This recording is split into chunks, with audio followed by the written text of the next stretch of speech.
તો બ્લેજમાં હવે વાત નીતિન નવીનના ગુજરાત પ્રવાસ વિશે।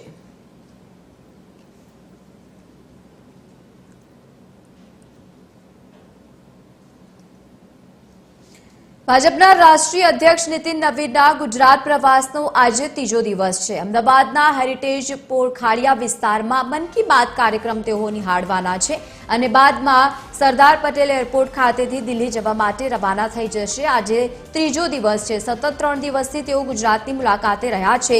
અલગ અલગ કાર્યક્રમમાં તેઓ દ્વારા હાજરી પણ આપવામાં આવી છે। અનેક બેઠકોનું પણ આયોજન જે પ્રમાણે કરવામાં આવ્યું હતું તેમાં પણ તેઓ દ્વારા ઉપસ્થિતિ આપવામાં આવી। આજે ત્રીજો અને અંતિમ દિવસ છે, ત્યારબાદ તેઓ દિલ્હી ખાતે રવાના થઈ જશે।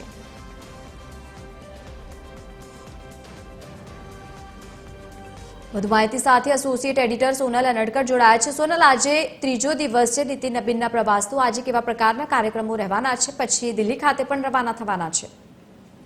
જી, આજે રાષ્ટ્રીય અધ્યક્ષ નીતિન નવીન જે છેલ્લા 3 દિવસથી ગુજરાતમાં છે, આજ ત્રીજો અને અંતિમ દિવસ છે અને આજે છેલ્લા દિવસે તેઓ અમદાવાદ હેરિટેજ પોળ જે ગણાય છે તે ખાડિયા ખાતે વડાપ્રધાન નરેન્દ્ર મોદીનો મન કી બાત કાર્યક્રમ છે તે ભાજપના કાર્યકર્તાઓ અને સ્થાનિકો સાથે નિહાળશે અને ત્યારબાદ તેઓ સીધા જ અમદાવાદ એરપોર્ટ ખાતેથી દિલ્હી જવા માટે રવાના થશે। છેલ્લા 3 દિવસથી નીતિન નવીન ગુજરાતમાં છે અને અહીંયા તેમણે ભાજપના ધારાસભ્યો સાંસદો સાથે પણ બેઠક કરી અને ખાસ કરીને કમલમ ખાતે સંગઠનાત્મક બેઠક પણ કરી હતી, જેના પગલે આગામી દિવસોમાં હવે સ્થાનિક સ્વરાજની ચૂંટણીઓ આવી રહી છે તો ભાજપને કઈ દિશામાં આગળ લઈ જવું, લોકોની વચ્ચે કયા મુદ્દાઓ સાથે જવું, આ તમામ મુદ્દાઓ પર જે છે તે વિસ્તૃત ચર્ચા તેમણે કરી હતી।